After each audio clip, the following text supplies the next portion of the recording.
नहीं वही छौरी भतारा के प्यार से हमर वाला सुखिन कहियो मिलत भतार से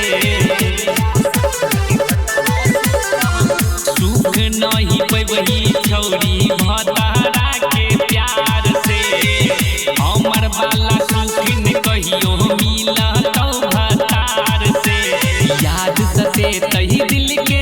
तोरा खातिर जान देखियो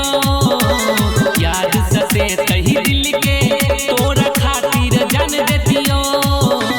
जोरबा के बाद जाके भतरा से कहबो जोरबा के बाद जाके भतरा से कहबो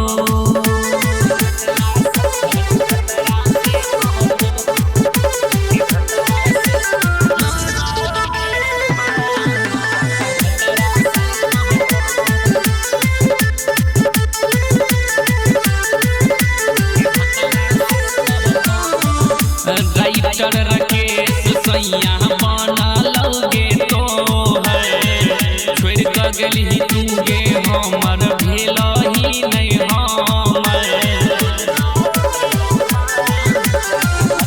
राइटर राकेश सैया बनलौगे तोहर हमरा छोड़ के गेलही